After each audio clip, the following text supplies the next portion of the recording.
You're listening to Countercurrent, the podcast about business, family, and freedom. Hosted by Aaron Smith and Jack Hudson. Okay, we are back for episode number 11. 10, 11? double digits. Yeah, I was gonna say I'm always ahead of where we should be, but 10. We've made it Ahead of the curve. Yeah. Yep. Today's hot take is that you don't have to like all of your coworkers. Oh, that's a good one. That's it's kind of awkward. We're not talking about it in our current instance because Right. We have the most fun office. we have the most fun office, but there's also only 4 of us, so then it's really awkward if One of us didn't like each other. if we're singling. Everyone somebody would out. know. Yes, yeah. Yeah. We all work within like an arm's throw of each other. Yeah. But that is a good one. When I worked in the Senate, we had a bunch of people crammed into a single room.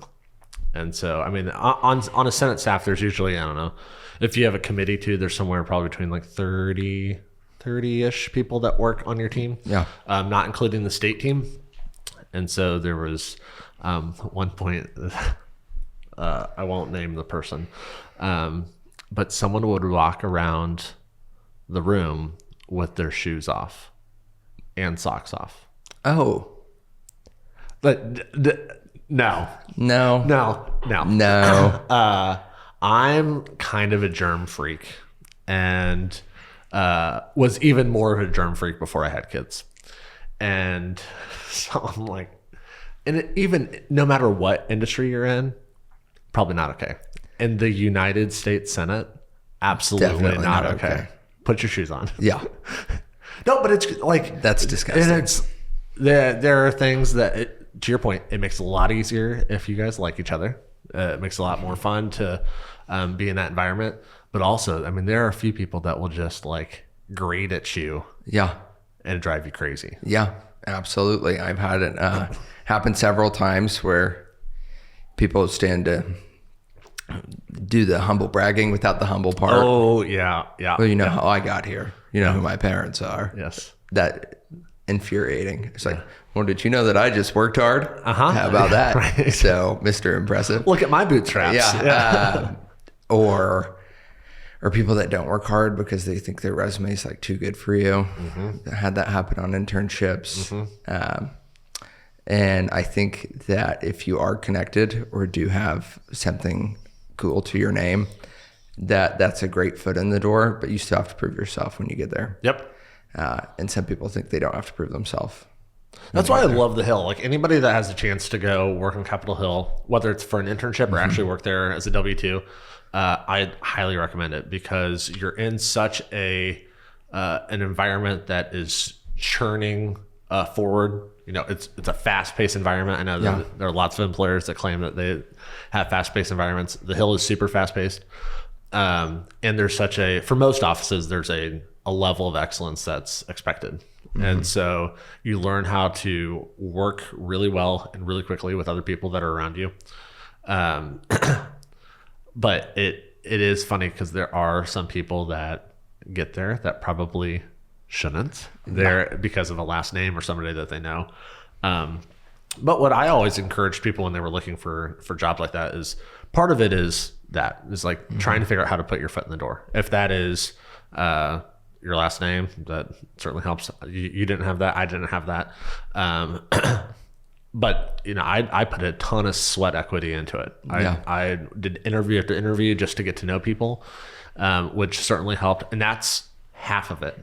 The other half is putting in the work so that when a job does come available, they're like, that guy, that girl, like they're the one that's it. Yeah. They've proven themselves. They'll be great in this position. And so I think that that's something that I've carried into my current role too, is you have to work hard, but you got to know people too. Yeah. And I've seen a lot of people, you know, you've probably heard it. I don't get paid enough to do this. Right. Yep. Drives me nuts. I think you should constantly try to outwork your salary, and then maybe the salary will catch up with your work. Yep. You know, but you have to keep doing both, and they ping pong off each other. And that's why I don't think that I would ever be able to, I guess you can't say ever, but I would have a really hard time working in the corporate environment or in a pure government environment again, where like in the world that we're in, if I want to go make more money, I work harder, figure out how to work smarter. Like Right. you get rewarded by being nimble. Yeah. I have a really hard time when like that work is not rewarded. Compensated. Yeah. My stepsister's husband, my brother-in-law. We're shouting people out. Yeah. He said to me when I was like, it was early on when I had met him. I was in like 6th grade, and he said, no, you need variable compensation at whatever job you go to. Oh, wow. That was his big thing, because Look at they were that. all both in sales. Yeah. They were paid for how hard they worked. Yep. And even though I didn't go get a sales job, I kind of did. Yeah. You know, because you and I both, if you sell more, you make more money. Yes. And I think that it would be so hard to take a job that doesn't do that. Yep. Like, super proud. My brother just got a sales job not long ago.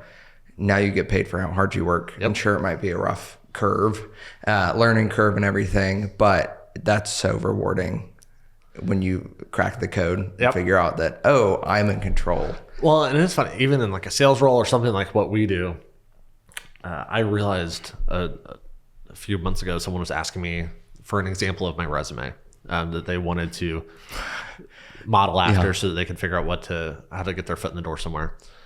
And I realized that I had not updated my resume in like 10 years. And they're like, so when you interview, like what are some tips? I don't know. And I was like, it's goofy. In some ways, I've never interviewed for a job that I got.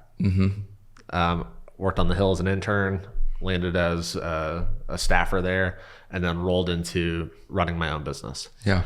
So in some ways, like I've never sat down to have like a one-on-one interview.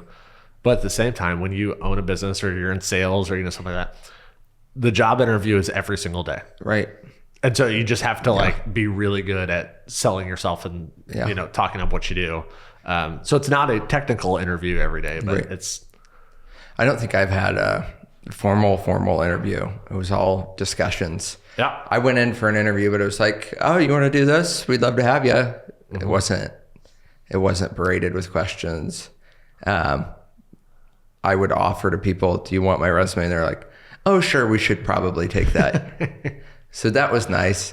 The one thing I interviewed for was my scholarship. And that interview was brutal. I can imagine. First question. So give a little background on that scholarship, though, just so people So I was it's a big one. Yes, I was a Lilly Scholar, which they have 2 to 4, I think, in every county, something like that. And you get a full ride to any Indiana school. So the goal is to try to retain talent in Indiana and get them started with an Indiana education. So I interviewed for it. It was on Zoom because it was during COVID, which was already weird because I think they made everybody like sit in a hallway and basically wait for their time block in that 2-hour window or whatever. But the first question out of the gate was, if you had to rebuild Mount Rushmore, what 4 faces would you put on it and why? Oh, that's good. Yeah. And I laughed. I laughed and said, I didn't prepare for that one. Yeah. And They're like, good. Yeah. But all of the questions were. Who'd you say? So I said one of the famous movie directors. Okay. Because he's made stuff for everybody. I said Stevie Ray Vaughan because I like guitar and arts and whatnot. And then I don't remember who else I said. Maybe Robin Williams because he makes everybody laugh. Yeah. I don't know. Now I wish. And then afterwards, all of my family was, of course, discussing like, oh, who would you say? They're like, you should have said like my grandma that passed, which is like so obnoxious. But the 4 first members of the Lilly family. Yeah. No, that was hard. That whole interview was really hard. Because all the questions were absurd like that. Yeah. But it went well. I mean, I got it. So I know this.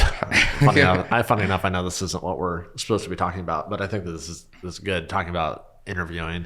I might have mentioned this on an earlier podcast, but there was an office that on the Hill that made people made their staffers interview for jobs as a part of their review. And I think it's so good. That's what I've encouraged people to is like, even if you're not actively looking for a job, putting yourself back in those shoes to be good at interviewing, I think is just a good skill to have. Yeah. Even if you're really happy in your current job, having that something at your fingertips, I think is just a good skill to have. Well, I think as an employer, it's is your candidate overqualified for their current position too? Mm-hmm. I think it's a great way to, sure, you can do an evaluation and everything, but make your team submit their updated resume and come to an interview, and you might realize, oh my gosh, they totally need to move up or move on. Nobody ever wants to lose their best team members, but I think that's awesome too. You can realize, oh, they do a lot more than I thought they did. And maybe even having a third party conduct the interview and be like, what do you think their position should be? Fellow business owners could do that for you. I think that would be a really cool trial. No, I do too. I think that it's important from both sides, both as the business owner or the figurehead, but then also from a staff standpoint, if you see that you are being fed into and like cared about, then I think that it only helps make you feel like you're a part of the team. Right. For sure. Absolutely. No matter if your coworkers all suck. Yeah. I guess we didn't give people practical advice for how to deal with coworkers that suck. So the person that walked around without shoes on, oddly enough, we were not the best of friends in the office. It did drive me crazy. And there, again, whether it's someone walking around without shoes on, if it's a different work ethic, I think it is hard to exist in an environment where there are people that you don't necessarily either agree with politically, or there are interpersonal issues or things like that. I know that I'm a broken record saying this, but I firmly believe in in-person work though. I think that as annoying as that is, you learn how to be around people that think differently than you do and do weird things. But I think that's such a good skill to have that certainly is not a part of your resume, right? But if you are only working in a virtual or hybrid environment like that, I think that's just a skill that you lose, right? And I think it ends up showing up in other areas of your life. If you're not able to be around your crazy uncle that you disagree with politically at Thanksgiving, that it only pushes you further into one direction. No, I think it can definitely be hard. And I've been in a lot of offices where there's kind of factions of people that are in one mindset and people that are in the other. It's funny. Everybody sort of tribalizes wherever you go. And I think what'd you say initially? If it's above 8 people, too many people. Yeah, right. Too many people. I wonder what it is in like an office environment. If you get above X number of people, right? The factions start pulling apart. Yeah, the parties form. No, but I think you have to view that as like, I think it's easier to just address it and be like, hey, we're probably not going to agree on anything, but let's all have good ideas. And then the best man win pretty much, you know, which will be me. Hopefully. Sure, right. It makes you work harder. If you're two people with wildly different mindsets that want the same job, it's going to make you work harder and you're both going to come up with better ideas. It'd be interesting. We'll see as we grow what the number is when we start to have office drama. No, never here. Never here. No. Never here. Yeah, we'll nip that. But I was probably the annoying office person yesterday. I was eating a salad that I opened it, and at least I acknowledged it, right? I opened the salad and I said, I know that I'm being offensive right now. I have a salad that has shaved Brussels sprouts, salmon, avocado. What was the other thing? Brussels sprouts salad, Brussels sprouts, salmon, avocado, and beets. And no dressing. No dressing. I loved it. I thought it was great. Shout out, like anybody that wants to replicate it, do it. It's a great recipe. But yes, I know that there was something offensive in there. So at least I told everybody, right? I realize that I'm being obnoxious right now. Yeah, I think the worst is like hard-boiled eggs aren't allowed in the office place. Yeah, or people that reheat fish in the microwave, right? No. Party foul. That's an at-home thing. Yeah. Run home on your lunch break. Yes. I don't want that here. Yes. Okay, we'll put these rules up when the background starts to change here.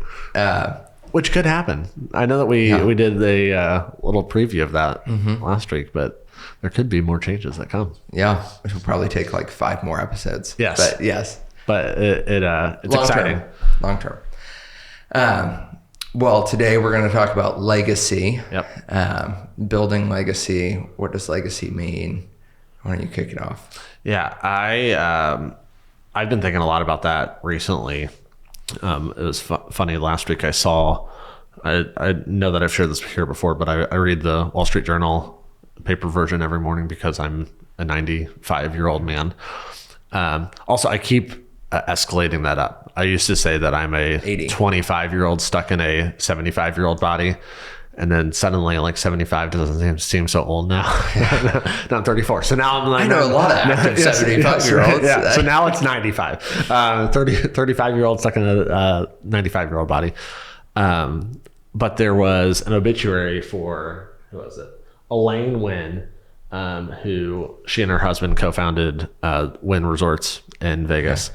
And her obituary was in the business section of the Wall Street Journal. And I was like, how cool is that? Like you open up the newspaper and like, there's a section of obituaries, right? And it's like kind of sad and depressing and, whatever. But like she said, not enough for me. No. Yes. It was on last Wednesday and it doesn't even say obituary. It says billionaire magnate co-founded resort empire. Yeah. That is what I want, right? Like that is, again, like I don't even know Elaine Wynn, but I read about her, right? Yeah. When that write-up went about her in the Wall Street Journal. And I think it's so interesting, like the ideas of like an obituary, right? Like what they say about you after you pass away, for people that end up in the Wall Street Journal or whether that, or it's like in your local newspaper. There are some that it just like happened. What's written about you, you just kind of like glide along through life and that's what's written about you. But for someone like Elaine Wynn, they were very purposeful in how they chose to live their life and leave a legacy that comes behind them. I don't know how philanthropic they were or if they were at all. I would assume if you have that much money that you do have a philanthropic arm. But like that got me thinking over the past week, like, how do I want to leave a legacy through my business, but also as a dad, as a husband, as someone that's active in my community. I don't think that happens on accident. No. And so I've kind of put a challenge to myself, like, all right, over the next 10 years, what are as morbid as it sounds, like, what do I want some of the points in my eventual obituary to say? Right? Because I don't want it to happen on accident. I want to be purposeful with what people say about me after I go. Yeah. Well, I think, of course, the easiest and most long-lasting way to have legacy is to have a family, right? You're not going to change anybody's life as much as you change your kids and grandkids and so on. My great-grandma has one great-great-grandchild right now, which is super cool. And my great-grandpa met her too. I think he passed like a week after she was born. Or no, a couple months after she was born. Okay. Yeah. So of course, like they view their legacy as 36 great grandkids. Yep. It's pretty big, like 23 grandkids, 36 great grandkids. Yep. It's pretty good. That's really good. Yeah. Yeah. Their kids are everywhere. The only thing we don't have is a lawyer and a doctor. Yeah. So we still have to pay for the expensive things. Yeah. Everybody thought I was dope at the lawyer and I would be so bored. I really respect people that do that, but I couldn't.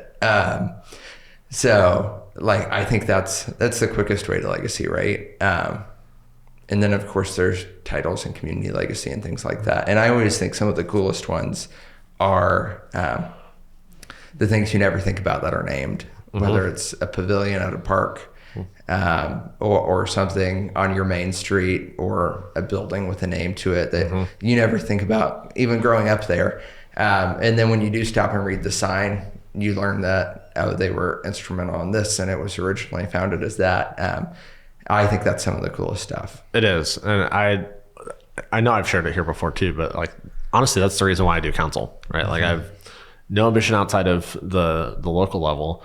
I really just want to my vision is that Noblesville is so dynamic and interesting enough that my kids choose to come back here when they're able to. Yeah. And they are 7 and 3, almost 4 now. And it sounds like it's a million years off. Yeah. Right. But we have, on the city side, we have a 10-year capital plan. Declan will be 17 by the time that is, we're on the other end of that. And so he will just be a few years away from choosing where to live at that point. Right. So while it does sound so far off, like really it starts now. Yeah. And I think from a legacy standpoint, like, so it's important to me and, you know, my family, but also I want that for other people and their kids too. Right. So it's not just my family that I use that as a conduit for everyone else. But when you look at the decisions we're making in that vast of a mindset, suddenly it shuts out all the noise. Right. Yeah. You can get hyper focused on what really matters here. And I think, you know, legacy doesn't just have to be community or family. You can leave legacy by being a mentor to somebody. To me, those personal things that you make happen are the biggest. Yes. I think communities should constantly be focused on legacy and recruitment. I know some people that are super growth adverse in different towns and stuff around the state. And my thought is always, well, what do your kids want when they grow up? Because you want your kids to stay here. Even if you do want to stay a farm community, you still might need to invest in your downtown. Yep. And you still might need to provide some amenities. Because if they go for school or if they live away for a year or two, or if they take a job in a city, they're going to realize, oh, I miss X thing, or having more than one restaurant or having a concert venue or this or that. And I think it's super important to be focused on what does the next generation want. Well, and like what works in Noblesville doesn't work in insert whatever city here, right? I think that Noblesville probably is certainly an outlier because we are growing pretty quickly. But figuring out what that is and how to translate that. So like 10 years ago, Noblesville looked really different than what it does now. If there's a community out there that's smaller than Noblesville in Indiana that really wants to attract hybrid or virtual workers, right? Like right now you could work for Google and live anywhere in the world. Right. So like the way I look at it is if you do that, why Noblesville? Right. Like if you're investing in your community and doing that, it used to be that you had to lure the factory in so that they would come and all of their workers would come and like that's what would replenish your housing stock. Yeah. It's not the case anymore. And so really it's leveled the playing field for a lot of communities where they're able to figure out like, okay, what is the legacy that they want to leave for their next generation? But if I think just like the obituary, like if you're putting that on autopilot, it is not going to go up and to the right. It's going to go down and to the left. Right. And so like whatever your desire for your community is, I think is great. You just need to like have a plan for that. Yeah. Yeah. Well, and Noblesville's super good at this, but having the next generation of people get involved as soon as possible. Because now I told Emily this the other day, for the first time since living here, I was driving out of town and I had the feeling I get when I get through my hometown. Yeah. For the first time. I was like, I'm going to know somebody that lives on that street one day. Yeah. Because I can still do that in Pendleton. Yep. You know, it's kind of hard to pass somewhere where you don't know. Yep. So-and-so used to own that. And I got that feeling for the first time and I was like, that's awesome. I haven't had that anywhere else. Or luring you in. Yes. But then you start thinking about like, oh, well, what could, there's development going on here. What could this be in 10 years? Or you have ideas from other communities when you go visit them. And I think always staying, and everybody around here does a really good job of that, staying ahead of the curve and thinking about what's next. It's great that this is going on, but we need to be planning so that we don't lose momentum and growth, and we keep making a better place to live. Yeah, no, I know that you know this, but we, as the city, recently announced an effort to revitalize what downtown Noblesville looks like. And that's been really hard, right? We've talked about it for the last 10 years. I think that committee started in 2016 or 2017. And it's an art and a science, right? Like we've got to redo the sewers, we've got to redo the roads. So there's like the guts below the street, but then it's what you put it back on top of the street that matters. And really, if you look back, it's about every 30 to 40 years that the community has revitalized that in some way. Yeah.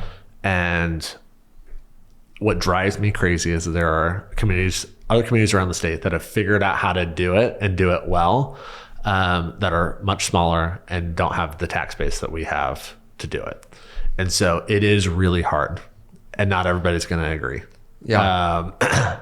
Which that's hard. Like we live in a community that has such a great asset that we have with the downtown, the courthouse, the streets around it. But what I've said is that we owe it to the next generation to make the hard decision and to do it now. And that's just one piece of the puzzle that we are trying to put together in Noblesville. But I think it totally matters. And what I've said is like, I want to make the decision now so that in 10 years it's done. You're to enjoy. Yeah. Right. And that, again, hopefully that my kids choose to come back here, and then somebody else, 40 years from now makes a decision that they choose to reinvest for their next generation too. So I don't think that it happens on accident. But I think that you have to both plan and be nimble with it as well. Yeah. So when you think about your legacy, what do you want? What do you want on the obit? Yeah, that's good. The guy loved coffee. Man, there you go. He had a double shot of espresso. Only espresso though. Every single day. And it's funny. I don't think that you know this, but I was actually so far in the other direction on the pendulum with coffee early on in my career. I would walk around and make fun of people that drink coffee. I would call it dirty water. Yeah. Right. And so like part of me was like, you still don't like drip brew coffee. Well, that's just because no, it tastes too watered down. So this is a side tangent, but when I was running for council, I did not drink coffee, but I had all these meetings in coffee shops, and I'm like, what am I going to do? Order a juice, right? Like, I'm not going to be taken seriously if I'm sipping my orange juice in a coffee shop. So I was like, okay, if I'm going to learn how to drink coffee, I'm going to learn how to drink it black and strong, right? Like, we're going to go straight to the source. Double shot espresso, that's my thing. So all goofiness aside, like, love my coffee. I love my family. Love my business. I like that you led with coffee. Yeah. Well, if I don't drink coffee, then I'm a bad business owner. I'm a bad dad. I'm a bad husband. Yeah, there you go. They all tie together. I have to have this in order to unlock the other things. My hope is that they say that I went the extra mile, right? Whether that is as a dad, as a husband, as a business owner, and on council. I have all my eggs in the Noblesville basket. And so hopefully at some point I have a few businesses that I started, right? And that show a legacy in other ways. One of I think the most powerful things that you can do as a business owner is to hire people and provide really good jobs. Yeah. And if that's a part of my legacy, that would be great. Yeah. I would love to have a network 30 years from now, have a network of people that I worked with and alongside that are doing really incredible things in other industries. Some who may still work for me, but others who went off and did really interesting things. I think that's part of your legacy too. Yeah. Well, and I think I've heard a lot of people I look up to say, "Oh, I gave them their first job." Yep. Like all the time. Like, "Oh no, they'll answer me. I gave them their first job." And I would love to be the person that gave somebody their first job. Yep. Multiple people their first job. I think this is a cool thought experiment for anybody, no matter their age, whether you're in college or wrapping up high school, or you're 50 and thinking, what do I want to do for the next 30 years? What haven't I done yet? Because I think, we meet some people that some of the coolest people are the ones that bounced through 5 industries till they figured out what they wanted to do. Yep. I think we had a guest speaker at Butler once who I'm pretty sure was a biology major and then wound up in the world of PR. Figured out she liked it. She didn't figure that out for like 10 years though. We mentioned it on a previous podcast, but the person that started Cake Bake. She had nothing to do with baking. Yeah. Right? She didn't start that until she was in her 50s. Like, Right. That's incredible. Sometimes people view like 30 as too late to start a business. And really, no, you use all of that experience to then catapult you into something new. It's never too late. And what's funny for her is that will be the first thing on her obituary. Right. Yeah. Right. Started Cake Bake in Broad Ripple Carmel, had a location in Disney World. Right. That's crazy cool. Yeah. But kudos to her because she didn't give up and like let that not be a part of her story. Right. Right. Well, and I think like, if you want to be a world traveler, right, no matter what you want to be, it's such a cool thought experiment to say, gosh, what do I want to be remembered for? And maybe that's seeing the 7 wonders of the world. Maybe that's business accomplishments. Maybe it's having a dozen kids. Maybe, I think thinking about that early on, right? And then think about the traits that go along with that. So if you don't know what you want your career to be, but you want to be remembered for giving people jobs, okay, great. Go shadow people, go take up a bunch of different jobs, find an industry you like, and then figure out how to start your own thing. I know a lot of people that are just sort of obsessed with the business bug and starting a business, and a lot of them don't care what it is. Yep. They just want to run an organization or they want to build something to sell. And I think that's such a cool thing. We were talking about it yesterday, but even like in that entrepreneurship angle, figuring out what type of business that you want to start, whether it is a lifestyle business or it's something that you do want to sell. Let's explain the difference between a lifestyle business. That's good. Yeah. Really in the world of entrepreneurship, I think there are only 2 lanes that you can be in. One is a lifestyle business, which means that you build a business that fits the lifestyle that you want. Right. So if you want to travel 365 days a year, then you're going to build a business that means that you do not have to be on site anywhere. You can work from anywhere in the world, right? And so you may not have a mortgage. You may not have an apartment because you may work remotely all year round, which is great. For me, like what I started is purely a lifestyle business. I want to be able to live within a 5-block radius of my house and walk to work and be able to walk to pick my kid up from the school bus and know the people that I work around. The offset though is that it all revolves around me. So it's harder to sell a lifestyle business because it's all about you.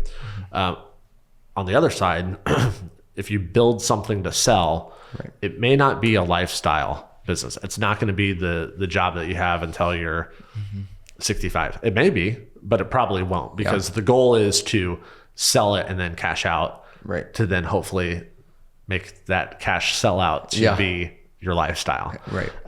So really they're two different ways. I think both require different barriers for you to have in place. Barriers may not be the right word, but like guardrails to be in place for you to build both of those. And I think starting with the lifestyle business can be super beneficial. Because I think it teaches you the basis of find something you're good at that other people will pay for and do it.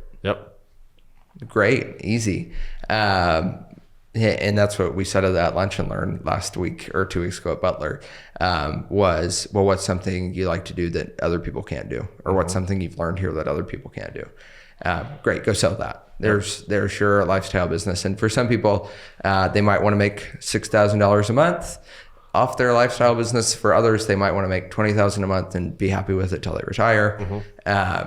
And if people haven't listened to the Startup podcast, it's another great one. So good. There's one season where they go through this matchmaking app, and then it turns out that sort of the app functionality of it does not work like it used to when these 2 gals just did matchmaking for super eligible people in New York. So they realized at the end of it that their business was a lifestyle business, and they ditched the app. They totally threw it out the window and just went back to being matchmakers because they realized this isn't going to work and we can't keep up with the big players. Which is a huge realization. But also good for them. They realized they loved what they were doing, and by trying to be something else, they weren't doing the work they loved. and then building something to sell, right? You don't have to sell it, right? You could just be trying to build a mammoth of a company, right? Mark Zuckerberg hasn't sold all of Facebook yet. Yep. Those people haven't sold out yet. But I think building something with the intention or an exit strategy in mind is a whole different ballgame. And it's something I'd love to do, something you'd love to do. Yep. But then it is a different mindset though. The risk is way bigger too, Yes. because you're going to put all of your time into something that you either need to have enough income, you need to be doing another job Yep. to sustain your income, or you need to have enough saved up to put all of your eggs in this basket. Yep. And you probably have to take an investment on. It's going to be a really condensed, how much growth can we do as fast as possible? Because I think most of those sort of venture capital and investment round type companies are 5 to 10 year exit strategy or less. Some of them are 2 years. So, I mean, that's scary, right? Well, and it's funny, like if I was listening to this 10 years ago, I wouldn't have even known that like those two routes existed. Right? Yeah. I just viewed entrepreneurship as this like big bubble. Yeah. And honestly, like I started my business not knowing what I wanted it to be. At one point, I thought it could be both, like a lifestyle and something that you can sell. That's really hard to find something that fits both of those molds. But I don't know. I don't think it's bad if you don't know what it is when you start a business either. So like if there's something that you're thinking about that you want to start, it probably makes it easier if you figure out what lane you want to be in. But I think you learn a lot of things, either route that you take, right? Like for me in my business, that's definitely a lifestyle business. Like I learned that I want to be able to prioritize my family most nights out of the week. And so for me, that helps with the lifestyle piece components of it, because I know that like at 5 o'clock, I want to be home to be able to hang out with my wife and kids. Whereas if you start something that you want to sell or become this mammoth company, it's probably not that you can't still have that lifestyle, but those aren't the goals that you probably set out to have when you start that type of business. Right. Yeah. Well, and I think you have to talk about runway a lot when you're starting a company like that. How much runway do we have to function and operate? Because by the time you get to the end of the runway, you either need the next round of investment lined up, or you need to be ready to go, ready to launch. And that's a way different mindset than our sort of service-based businesses that are completely dependent on the work we individually do. Like if Emily ever winds up not being here, right? That's it, not working. If she becomes a stay-at-home mom or something, that's 50% of our workforce gone, right? Yep. And we already think about that. I'm like, hey, you think that's something you might want to do? Because we need to talk about that. And you have to plan, okay, can we either reduce our services to something only I can do, or can we hire people out to, take on that extra bandwidth? And then like we realize all the time, we don't want to do the service anymore, and we don't need to. And niching down. And that's something that our lifestyle business does. That's not something you necessarily do when you're building something to sell. Yeah. And how much it changes too. When I started, I was like, I want my business to be massive. Yeah. Right? And then I realized that actually like I want to just manage a small team. Right. Like I want to know everybody that I work with. Someone explained it like when you hire somebody, it's like a spider web. Like if you have 5 people on your team, like, yes, you have all of those people that you touch, but also they all interact with each other too. So if you add somebody else to the web, it just makes it even more complex. Again, to your point about like eight people. Managing a team of 5 is very different from managing a team of 25. Yeah. And a friend that both you and I know, they started as a small team. He and a co-founder, they got as big as 30. And what he realized is he became more of like an HR role. Yeah. And hated it. Right. And so what he thought that he wanted from his lifestyle business, he did not. It totally changed the way that he viewed it. Yeah. And so they scaled back down. And that is the really cool part about being a business owner, is you can kind of, and they have 12 people now. Yeah. That's what he's happy with. Yeah. You can kind of change party foul. You can kind of change around the way that you view your business. And so I think like that's a component that changes, but also like the business environment changes. There are tons of people that I know that started a business in 1990 or early 2000s, and they have not changed any of the components of their business now. Yeah. Right. And so like as AI is one component, but as AI continues to become a factor, Right. it could wipe some of these businesses out. And so that is, it's hard, but that's one of the beautiful parts of the marketplace, right? Like the people that respond to where the market is going, your business is going to benefit from it. Yeah. Yeah. Well, and I think, I think that there's definitely a way to become a millionaire off a lifestyle business. Yep. I think that's totally possible. And I think, for those listening that are like, you could sell the business you have, you're right. But I think a lot of those are sort of legacy transitions of, you have a team member or a kid that's worked their way up through the company and you're ready to retire, and maybe they just buy it out and the operation continues. But that takes one, scaling. It can't just be the two of you. So that there still is some scalability and some redundancy where you can go on vacation and not have to check your email and that sort of thing.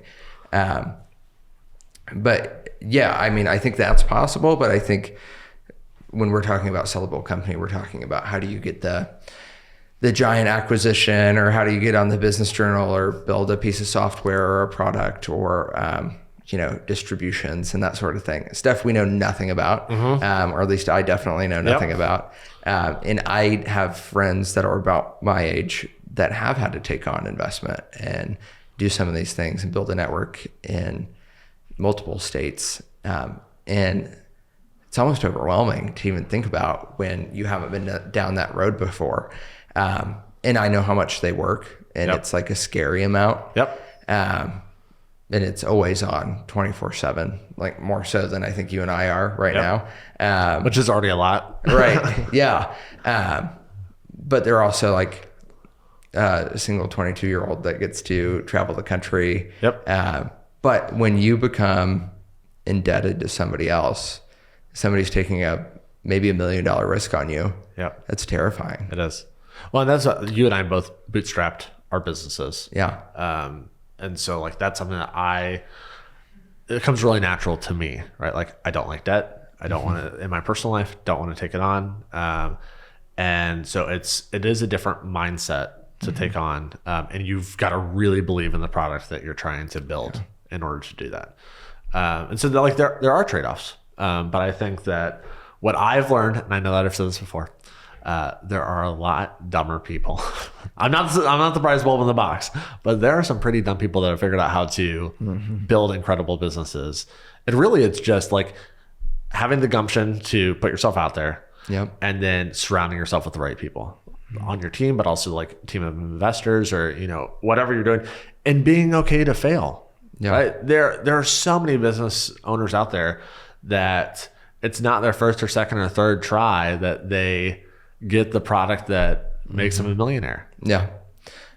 Well, and I've heard a lot of people say, well, if 1 in 9 startups succeed, something like that. I don't know what the stat is, so nobody quote me on this.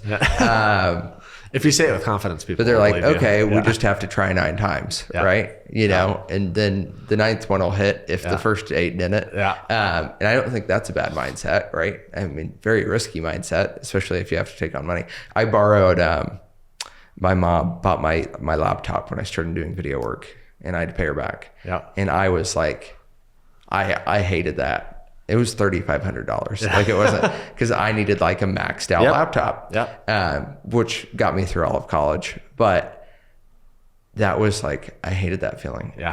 And now looking back, I'm like, okay, so if I have to ask somebody for like $100,000 one day, or if we're trying to raise $3 million to do something, that's terrifying. But that's what I like. You mentioned the startup podcast. We'll put a link in the show notes for that one, because I think it is such a great one to listen to, especially the first season, where he's starting his own company. He had worked in public radio, and so he knew how to do it. He did not know how to build a private sector company, though. Right. And so it goes all through like finding a partner, finding investors, how to talk to investors, his conversation with his wife. Yes. So for those of you that don't know, a former host of This American Life on NPR left and started a podcasting company on his own, doing the kinds of shows he liked to do on NPR. And this was years and years ago in terms of... I mean, like Spotify was just barely a thing. Yeah. But since then, they've been acquired by Spotify, his media company, and they make a bunch of shows now. But the whole first season is him starting this podcast company just from the idea. Like, it's almost like he started recording the day after he left NPR. And talking to his wife, and they fight about things. He has a horrible pitch meeting where he puts it all on the show, and he's like, I'm warning you, you're going to be uncomfortable listening to this because it's so bad. It is. But he had people help him and guide him along, and they opened up the bank account, and him and his wife were like, this is the most money I've ever seen. Because they did get the investment and they made it work. But I encourage everybody to listen to it. Anytime I am down on work or not motivated, I'll go listen to one episode and I'm like ready to run through a wall. I mean, like, and there's so many good stories out there, and that's like how I learned too. I'm an experiential learner, and so when I see somebody that has done it really well and like go from start to finish, we won't ruin the ending, but he ends up selling. It's a good story. Another one that I told you yesterday was the guy who started Honesty. I can't remember his name, but he started the business because he felt like there were too many sugary teas at the gas station. And so he wanted an organic option for him to get in a gas station. Now, like, for those of you who don't know, like, working in the convenience store / grocery world and like how the shelves operate and the SKUs and all that, like, it's super complex and really cutthroat. And this was years ago. But he documented his story about how he came up with the product, how he figured out how to batch it all, how he partnered with, a chemist that actually knew what they were talking about to make the kind of tea that he wants. And that's all before you even figure out how to get into Whole Foods, right? Like, that's a whole nother component of it that's really hard to figure out. But he ended up selling to Coke. So, like, talk about an incredible story. Someone that really believed in the product for this reason. And I think that's the biggest part of owning a business. It's super easy to get scattered. But if you know at the end of the day, like, I'm making this drink because it really matters to me and it matters to other people, that there's an option out there when they go to the grocery store to get a tea that's organic. That makes sense, right? Same thing for Gimbal, right? Gimlet. Oh my gosh. You hang out with the cameras too much. Too much. They wanted to do podcasting in a different way. Right. And he knew how to do it. He just needed to figure out how to, like, move it through the system. And I think it's really easy to get pulled in different directions. But if you have that North Star, whatever it is, the business that you try and start, whether it is lifestyle or one that you can sell, I think that's what matters most. Yeah. And it all, we've wandered off topic a little bit. But it is. But it's about leaving a legacy, right? Like, I think that it totally, the type of business that you build, if you are in that world, that's a huge legacy for both of those people. That'll be a line in their obituary. The cool thing about both those examples is they brought their family into the process too. When the guy that started Honesty, when he wrote the book about the business, he did it in like a graphic novel format because his son had special needs, and he wanted, whether you're a business owner or someone that's in school, he wanted you to be able to read the book and understand how the business started. That's awesome. So, like, I think that's a huge component. Now, obviously, I'm biased because that's super important to me. But whether you're doing that, whether you're a Jason Manship at Moonshot Games, building a business that you want your family to be involved in, I think that's a great way to leave a long-term legacy, but also build a legacy within your family of, like, this is what we do, this is why we spend time together, and this is how we do it. Yeah, no, that's awesome. I think one of the most interesting people, maybe this is its own hot take for today, in terms of legacy, is Martha Stewart. Oh, here we go. Okay. I watched her documentary on Netflix. Yeah. Emily and I watched it, and her life is unreal. Unreal. And she sort of was just good at something, and then she started figuring out how to make money off it. Yes. Starting a catering company. Catering turns into a cookbook. Yeah. When it started, because she would just have great garden parties and stuff at her house. Yes. And then, TV superstar, insider trader, and now a superstar again. Yes. Well, and I think that is a great example, not necessarily of like the family aspect. Yeah. The family kind of disintegrated. But she never let failure get in the way. No. Right? She could have easily, with the whole insider trading thing, that could have been the end of the obituary. And then her and Snoop Dogg. Yes. Like, who would have thought? Yeah. Right. And that, even it talks about it a little bit in the documentary. Like, even that was a little bit on accident. Yeah. Yeah. And she did the roast. And, yes. Oh my gosh. Yeah. So Martha, you're invited on anytime.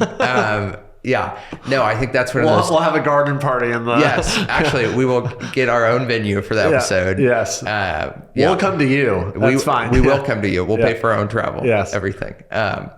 But no, I think that is one of the coolest stories because it started as I'm good at this, like to the nth degree, and then I'm going to start making money on it. And she knows that there's an audience out there that wants it. And she pivoted a lot. Yes.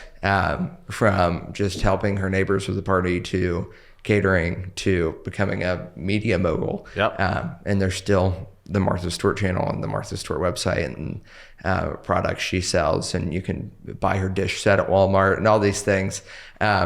She was like one of the home goods moguls, right? Yeah. And I think that's super, super interesting, and that's a super good example of how you can find what you want to make money on.